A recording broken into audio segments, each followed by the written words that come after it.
So the Xbox Game Showcase was yesterday, and for a change it seems like we actually got a look at what might be some pretty good games.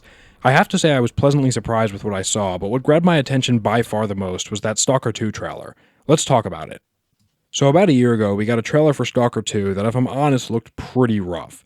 There were some significant visual downgrades, and while the game did look interesting with all the development troubles and controversy around it, many, including myself, were understandably quite skeptical after seeing the apparent issues. I was, and to an extent largely still am, skeptical about the state in which Stalker 2 will release. In the modern gaming industry, where having a broken, poorly optimized release seems to be the standard, knowing all the hurdles the Stalker 2 development team has been going through with certain ongoing events, it seemed only more likely that the long-awaited sequel would have some issues, and the trailer that we had last summer didn't exactly dissuade my opinion on that. However, this most recent trailer restores my hope quite a bit, which is not an easy feat to achieve. Some may call me jaded and overly negative, but I've seen far too much of the gaming industry to have much optimism as of late, and Stalker 2 is no exception.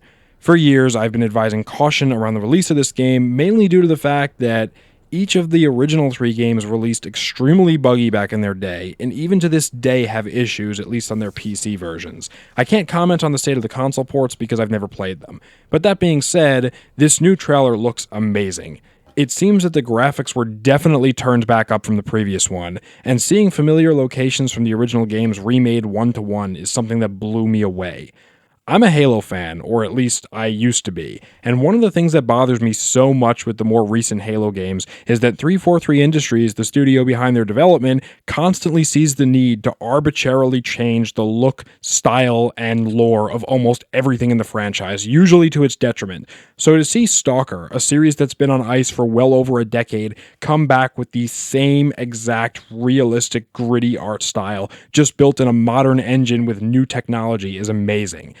In the trailer, I noticed we got to see modern recreations of levels like Rostock, Skadovsk, I hope I'm pronouncing that right, and even the Dark Valley.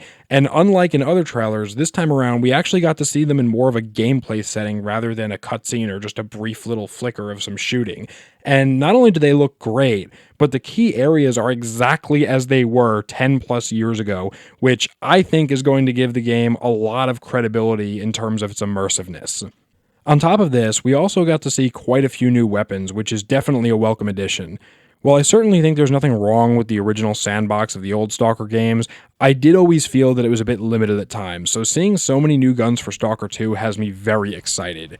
We also got to see the return of another classic mutant in the form of a controller with its classic sound effects, which is another thing I really appreciate here. Again, so many game studios, when making a sequel, especially if said sequel is being made long after the last entry, often forget what made the original feel like whatever that game was.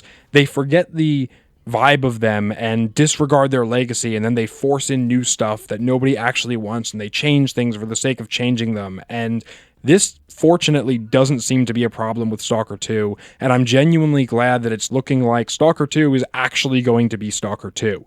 If that sounds like a silly statement to you, again, I have to clarify that I used to be a Halo fan, a franchise that for the last 10 plus years has done nothing but follow trends and copy what everybody else is doing and disregarding its own legacy. So Stalker 2 seemingly maintaining its sense of identity is a breath of fresh air and really makes me excited for what we're going to see in a few months.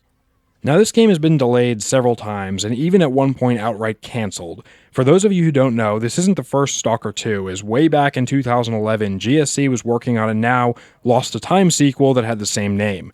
I don't know how much, if any, bearing the work that was done on that sequel will have on the current one, but either ways, I'm quite eager to see what comes of it, as we finally got a specific release date of September 5th of this year. With that, I have to say, I still will not be pre-ordering this game. It looks amazing, but I have some issues with some of the practices being employed here. If you go over to the Stalker website, you'll see a variety of pre-order editions and options. Among the pricing information of those, it's revealed that if you don't pre-order the special edition, you'll be locked out of a quest in-game, as well as several character and weapon skins.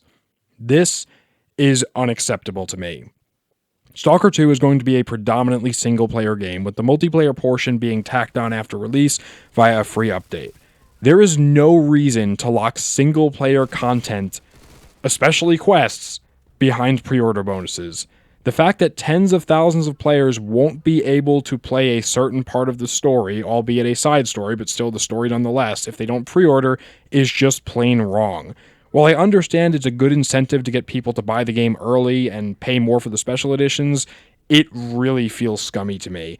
I don't know if it's going to be a timed exclusive type of thing that will release as DLC later on, but either ways, I don't like the idea of it, and I think it's just something that's being overlooked by a lot of people.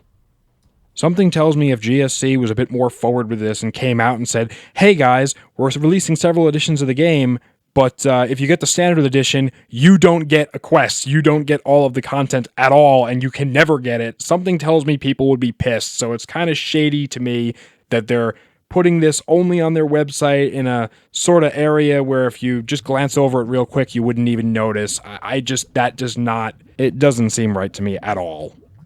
The other issue I have here is those skins, which the website describes as costumes, which also concerns me.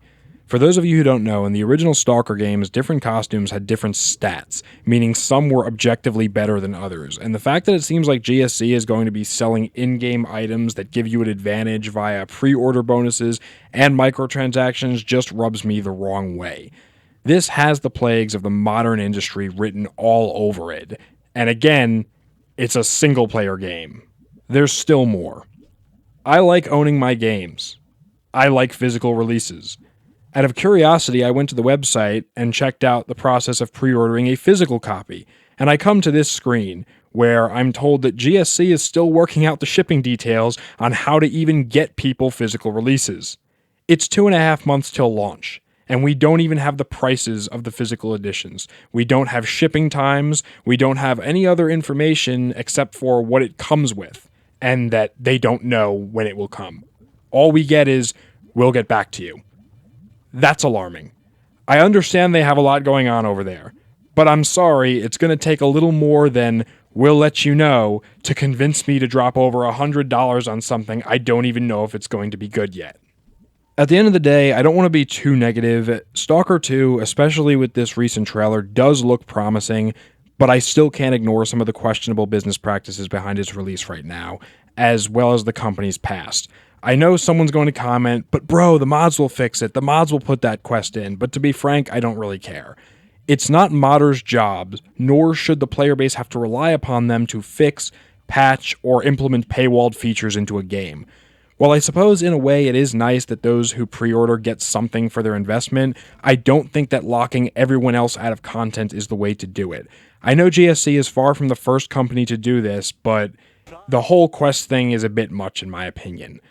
The last thing I wanted to touch on here is that while I am glad it seems like Stalker 2 is maintaining the series' original gameplay and aesthetic, I would like it if we could get an open-world free-play mode to go with it. Story-based games are great, but more often than not, once you've played them, you've kind of seen everything there is to see. While I've been quite critical of the various open-world free-play Stalker mods in the past, it's mostly due to the often tedious, grindy, and bloated nature of them, rather than the free-play aspects themselves. If Stalker 2 was to implement a free-play mode, I think it could go a long way, as long as the Radiant quests are fleshed out enough. My issue with mods like Anomaly or COC is that I always thought the Radiant quests were far too simplistic and repetitive, so if Stalker 2 does have a free-play mode and it's fleshed out, I would be very impressed. But all that being said, I do hope that Stalker 2 turns out to be an amazing game. Leave a like on this video if you enjoyed, subscribe for more content, and let me know in the comments what you think of these pre-order bonuses. For me, like I said, it just rubs me the wrong way, so I'm going to wait and see until after the game's been released. And I just don't like being locked out of that quest, but I guess, money is money and that's why they're doing it, so whatever, it is what it is. Just wanted to express my opinion. Thank you for watching, and as always, have a great day, and stay safe. Goodbye.